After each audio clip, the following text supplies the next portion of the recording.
Welcome back and welcome to my June wrap-up. I know it is already the 5th of July and so I'm a little bit late, but if you've been following my social media, you'll know that I've been on a trip and I only just got back and I didn't want to film while I was away and make it like a dodgy video that's not that great. I wanted to come back and do it now, so you can expect my July TBR to be a week late and be on Friday, but you get the picture.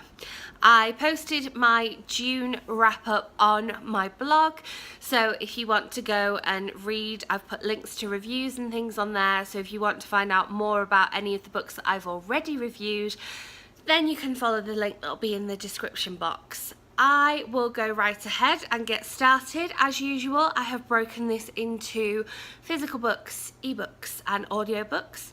So the first physical book I read in the month of June was All the Good Things by Claire Fisher. This is about a young woman who's in prison and she's being encouraged to write down all the good things in her life by her therapist in prison, and we don't know why she's there, but it slowly comes out, and this book was just intense but fabulous and I wanted to review it right away. It came out right at the start of the month, so there is a review on my blog for this one, so if you want to know more information about this, then go ahead and check that out. Then the next physical book I read in June was The Things We Thought We Knew, which was by Masuda Snaith. And this one came out on the 15th of June in the UK. This one is about somebody who is who suffers from chronic pain, and it's kind of written partially in the second person and kind of partially in the first person, which makes it quite interesting and involves a bit of present day and a bit of flashbacks, and it was really quite interesting because it kind of shifted time like that. And so that's another physical book I read in June. And I also read History Is All You Left Me by Adam Silvera. I haven't written my review of this one yet because it's been taking me a little while to kick in. I'm sure most of you will have heard about this book and how it kind of starts with somebody who has died and we don't know why or how or the circumstances surrounding that, and similar to the last book, it's got present day and it's got history in it as well, and it kind of all comes together at the end, kind of linking, coming back into present day. So that's another physical book, and this is a library book as well. And then a book that I have already posted a video review of as well as a blog review of, and that is Windfall by Jennifer E. Smith. This is about somebody who wins the lottery and how it affects their friendship, and I've done a whole video on this one, so definitely go and watch that video if you're interested in this one. I love this book. It's one of my favourite books I read this month. Favourite books of the year, to be honest.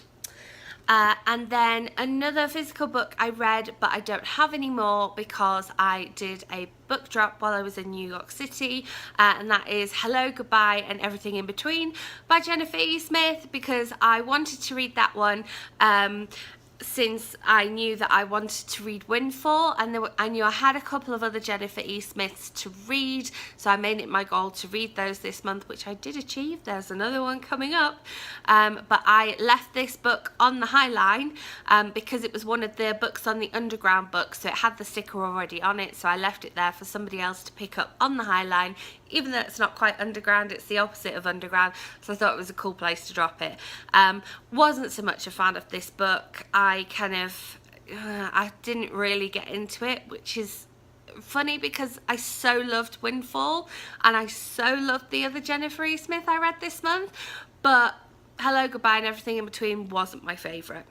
And then ebooks, so these are books that I read on my Kindle.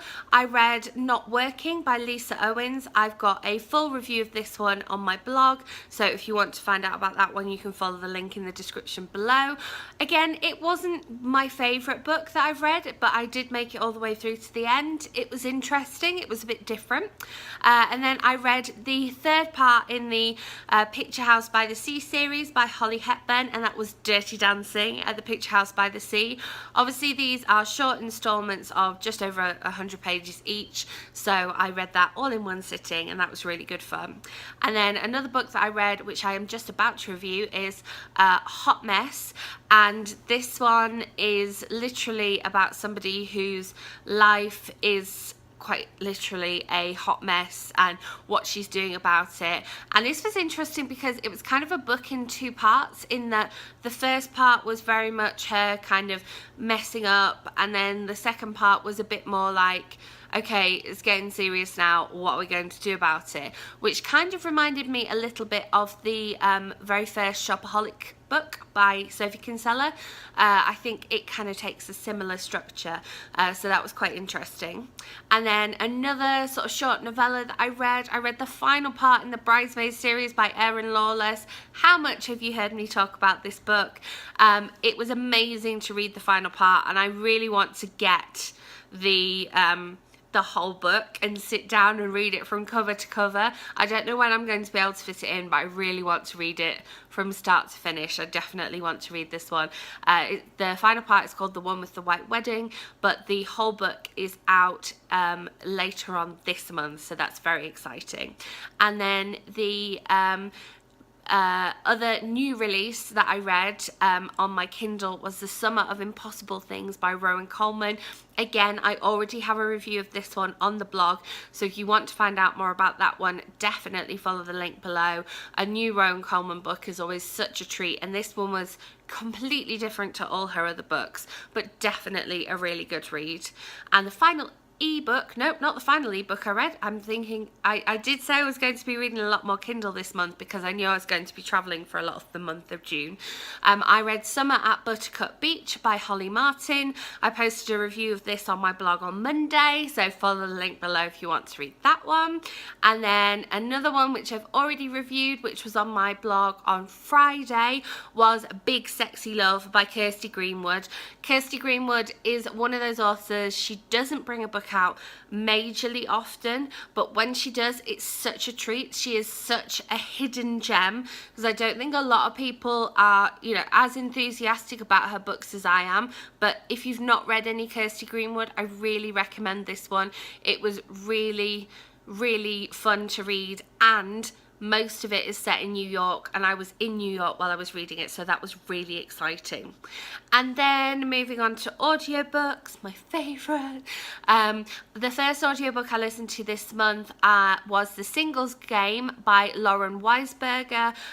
She is the author of The Devil Wears Prada, and this book was just released in the US in paperback, and so that's why I was listening to that one now. I've already left a review for this one on my blog to celebrate the release of the paperback. This one was again another bit of a hidden gem. This is the only Lauren Weisberger I hadn't read, and as you might imagine, being The Singles Game, it centers around tennis, which, you know, I'm not a major tennis fan, but I did enjoy reading it, and there was a bit of romance in there and a bit of self-discovery in there. And if you are a Lauren Weisberger fan, or even if you haven't read or watched Devil Wears Prada, I really recommend this one. It was a really good read. As I say, review on my blog, follow the link below. And then the next audiobook I listened to was Kill All Happies by Rachel Cohen. This one, because this author co-wrote Dash and Lily's Book of Dares with David Levithan, I really thought that it was going to be, you know, a sweet contemporary young adult bit of romance in there. I did listen to the whole thing, but I didn't really enjoy it. I wasn't a massive fan of this one, and yeah, I don't know what didn't click for me. It was just didn't hit the mark.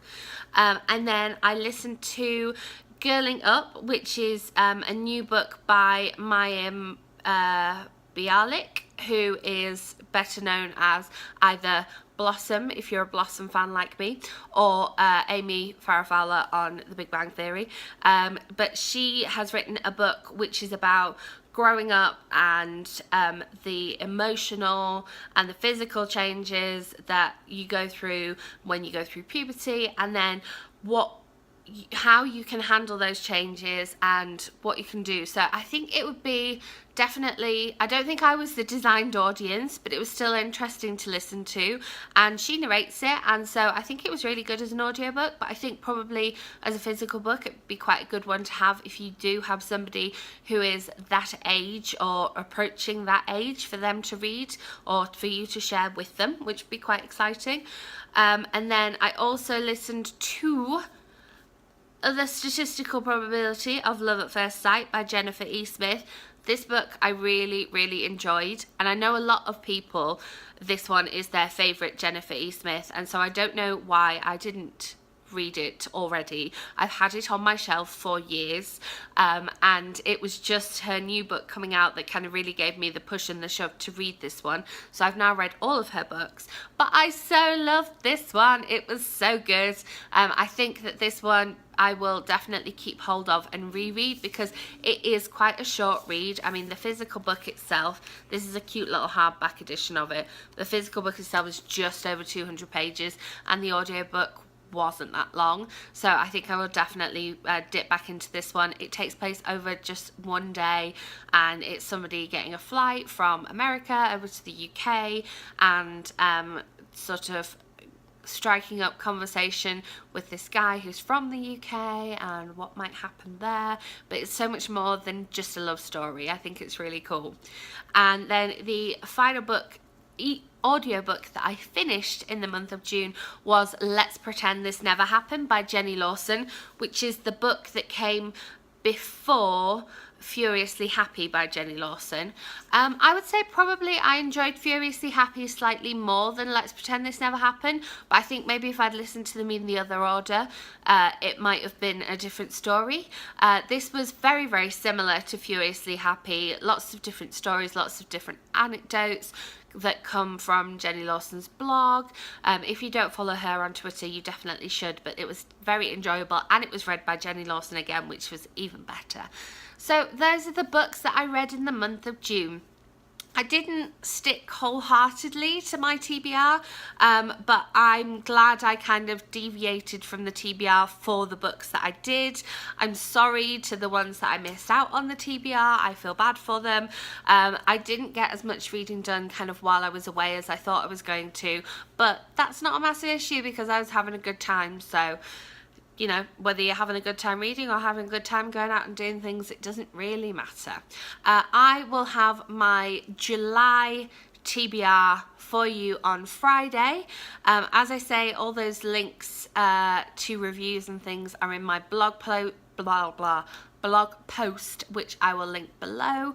If you enjoyed this video, give it a thumbs up, and if you would like to be notified when my July TBR is up, then do subscribe. I would love to have you on board. All my social media links are down below always, so do come and give me a follow on Twitter, Instagram, Snapchat, Facebook, Goodreads, wherever you want, and I will see you on Friday. Bye.